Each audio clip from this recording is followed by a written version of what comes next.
Hudson and Scotty B need a therapist. Happy holidays. I'm Hudson Hot, Scotty Blaisdell, Alan Wagner, our resident therapist. Hi, guys. You ready for the Hey, holidays? I'm like a little child. I can't wait for my bright eyes as I see what my wife bought everybody in our name. We got the same thing going on over here. But I feel like this is the time of the year, as excited as we all are. Okay, maybe you're done with your shopping and it was brutally hard financially. Everybody's feeling the same pinch. But I think it's a time too that we look back on this last year and we think, okay, what the hell happened? I'm calling it the 50-year-old whiplash because if you're in your 40s or your 50s and you're feeling like the ground has shifted overnight, you're not alone, you're not imagining it. So I thought maybe in this episode that we could like talk about how many smart, accomplished, and confident and amazing people are feeling so disoriented. You're not having a midlife crisis. You're just having the 50-year-old whiplash is what I want to call it today. Do you agree, Ellen? Do you get a lot of clients coming in right now talking about stuff like this?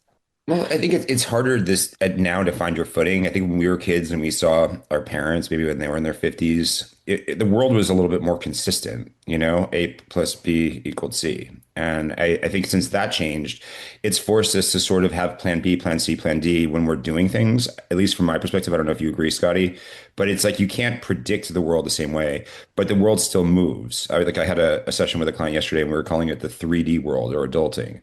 That doesn't change no matter what your job situation is or your friendship situation or your romantic situation is. You got to keep doing it.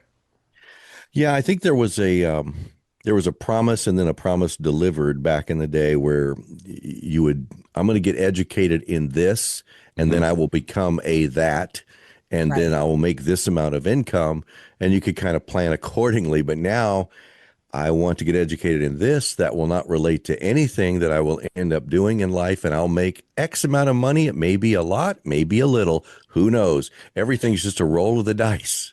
No, it really is. And when did you first notice that the rules have changed? It felt like it was constant restructuring, and before I knew it, there was AI at the drive-through. It was really fast, and I don't know if you guys are following the news on the robocar testing and how successful it is. So we're about to start, moving towards a different way of driving, I think, as a society in the next couple of years. So it's moving fast, but I think going back to what you're saying about a whiplash, I think it also makes it harder too, because I think in the past, people could delegate or have right hands, so to speak, in business.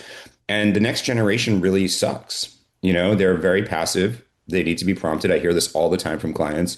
So it's making 50-year-olds that should be in leadership positions doing more the macro, still doing the micro, still going back and circling back to make sure this person's prompted to make a follow-up call or email this person or stop a paused project. And so I think in the past, when you were 50, you could kind of go home because you did your time in the trenches of 60 hours a week, and now you were in the leadership position. But I think you're realizing now with today's workers that you're constantly still working. Do you feel more replaceable or do you feel more experienced? See, for me personally, I feel replaceable. I feel like I could easily be replaced. And Hmm. maybe just because of the AI thing and because of being in radio, and that's been my career my whole life, as well as Scotty. But I think there's a lot of people that feel that they're replaceable right now, no matter Well, what their job is. I think with Alan, I mean, obviously what he does is very irreplaceable in my mind, but Yeah.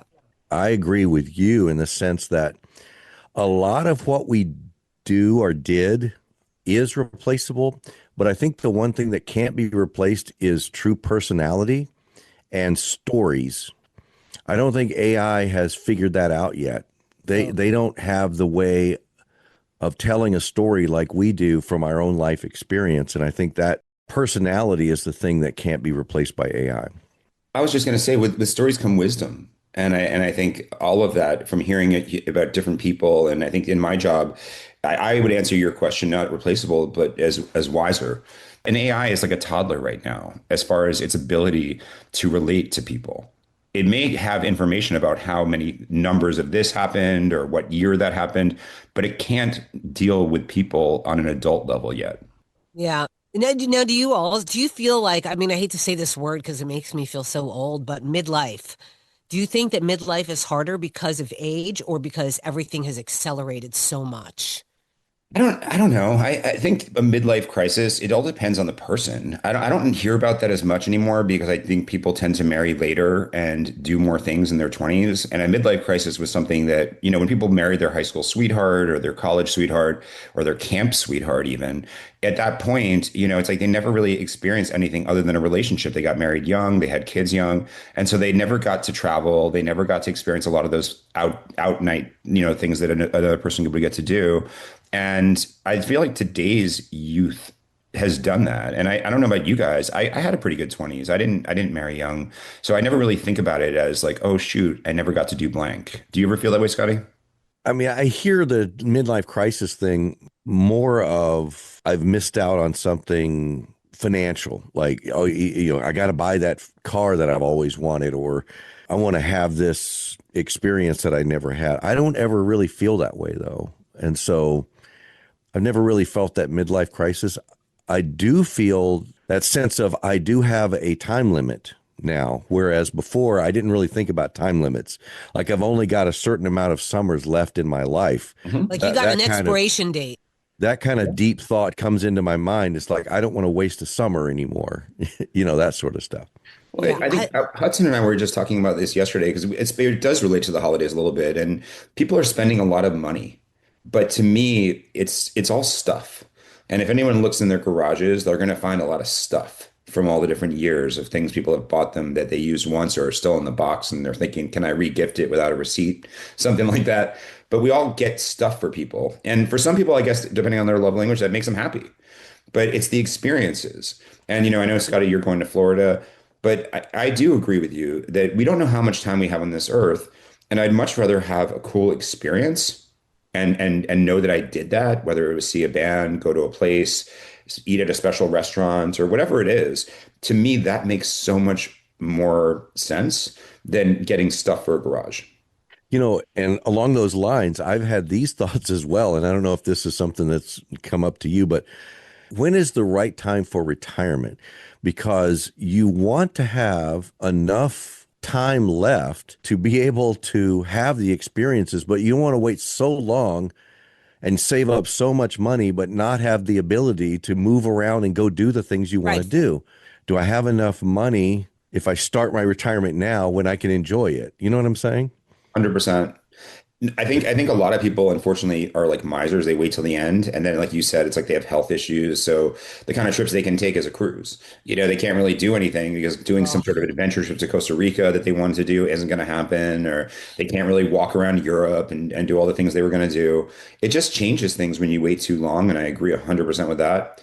But I also think people should start thinking if you're in your 40s and 50s, I'm always an act one, act two, act three person, and I don't really believe in retirement personally. Like for me personally, I know if you're a person who's going to get a pension or you work for a company that's going to be, a nice watch at the end and maybe it's worth it to you, but you get value when your brain keeps working. And when your brain turns to mush, things go bad. And the people that I see that have nothing to do, just idle time, they can start to perseverate on things, they get angry at people, they can start to construct things. It's not healthy. And I have Alzheimer's in my family. I don't know if you guys do, but it's something that I think about. So I don't really want my brain to just stop working at a certain year. I think it's just about reduction, maybe just doing it, a couple sessions a week just because I want to. now, would you think that it's scarier to have to start over at this age or to stay somewhere like you've outgrown? You know What do you what? do? Do you stay? Do you guys know that Should I expression? stay or should I I probably have go? brought it up with you guys, but the cognitive dissonance thing, which is like when you've done something like you invest in a stock and you're told everybody you invested in it and now the stock's tanking and you should sell it probably, but you put so much money and you would be too embarrassed to tell all your friends that you sold it. So you just stick it out and then it goes all the way down to zero. And people are like that in relationships. They stay in a relationship for 3 or 4 years. They knew it was wrong after the first year, but they didn't end it. And now it's like, well, I'm 3 or 4 years in, like it's too late. And so, and I think in a lot of situations in life, even staying at a company for too long, because you have seniority now, you got a good parking spot, and you get this many PTO days. If you realize that other people are passing you and you've hit your ceiling, and you just want to wait until you're thrown in the garbage, then stay. But I think sometimes the writing is on the wall in how a company is treating you and treating other employees. And when you realize you've been boxed into your limit, it doesn't really matter how many years you've been there. If you're content in that little box, stay. But if you're not, and you think that something magical is suddenly going to happen after 5 years, 10 years of them not promoting you or not showing any interest in giving you projects, you're a fool and you'll probably get fired at some point and then you'll be surprised. Unfortunately, Alan is dead on there, and I think He some of us is. have gotten to the point had gotten to a point in our career. It's just like, okay, if I could just make another contract or two, then I'll get to our business was contract, Yep. uh, a contracted business. Then I'll get to the place where I can retire comfortably. But there's something about being diminished as a person, as a personality, that is also eating at you. And so getting out of that was actually very freeing for me. And to say, if I'm gonna fail, I'm gonna fail on my own doing my thing Mhm. rather than let this corporation decide that I need to be put out to pasture. Well, I think also another thing that you have to keep in mind is back when we had all started our careers, loyalty was something very special. And today, loyalty means jack Yeah. in these big corporations. And people are realizing that now. So everything you just brought up, Alan, about, you're getting passed over, other people, they're moving them up, and you're thinking, all right, well, at least I have a job. You probably don't. Yeah. Loyalty is one of those, it's a misnomer. I really don't think it exists at all in business because it's a business. And a lot of times the business isn't even run by the local No. people that you see. It's run by corporation. It's run by investors. It's run by the stock market. Yep. And if all you are is a number on a ledger, and if that number doesn't make sense, that number's gone. It doesn't matter how long you've been there. It really Exactly. doesn't. It's the same thing happens you think about football teams and you're like, oh, this is my favorite player on my favorite team. And then that player goes to a different team and you're like, how could you do that? Well, they're not loyal to that team and that team's not loyal to them. It's a business. It's money. It's a ledger. It is a business. And I think you're absolutely right. When you work for corporations, it's like they don't know if this person has kids or this person's going through, their wife has cancer. All they know is this cog here isn't making the same profit margin as it should in their mind by the stockholders or the board. And either we cut it or we don't. They're not thinking of the human aspect of it at all. And I think going back to what we were talking about disposability, if you're listening to this and you're wondering, like a lot of people are taking pay cuts right now. Everything is like, well, you are still getting a job. Everything's fine. So be happy. Sure, you're making, 25% less, but all these other people at the company got fired and you won. And so I think if you look at it as a win and you ever take a pay cut in your 40s and 50s and you start to go down, but the people in your company are not taking pay cuts, the top people. If they're all taking pay cuts, then it's like, okay, this company is a unified team. We're all going to take it for the team. And when things get better, there's a chance it'll get better for me. But if you Right. see that your people above you are going to Hawaii, they're getting big bonuses, nothing is changing for them, but you took a pay cut. That's a sign that you're done. And you should really think about it. Not just make an erratic move, but don't wait until you're actually fired. Start to think about it now and make other moves. Look at your strengths. How do you know the difference between burnout and a real need for change? Because some people just get burnt out because they're putting so much into it and hoping, but how do you know I got to make this change? What determines that? How do you get somebody to go, okay, I got to do this? Emotions. I think burnout to me is not a good. It's a high, a highly emotional state. And I would tell anybody, whether it's in the stock market or in business or even in your personal life, don't make big decisions while you're emotional. Don't let emotion drive you in that way. So if you're burnt out, that's probably not the time to get a divorce, not the time to go quit your job, because it's sort of like the grass is greener kind of mentality in a sense. You're thinking that if I just get rid of this and put this here, it'll change my life, but it's you. But I think there's a difference between that and the other thing. Do you agree? I totally agree with that. And it's kind of like when you go to the grocery store and you're really, really hungry, all you're thinking of is, I want that sweet thing. I want this and that and Right. this and You that. overbuy But it. you don't make the great decision for what's really the healthy, right choices for food. So it's better not to go while you're hungry. Same way, don't make those big decisions while you're emotional. That's Yeah. good advice. Now, but that means it's time for reinvention. And I think that reinvention can be empowering.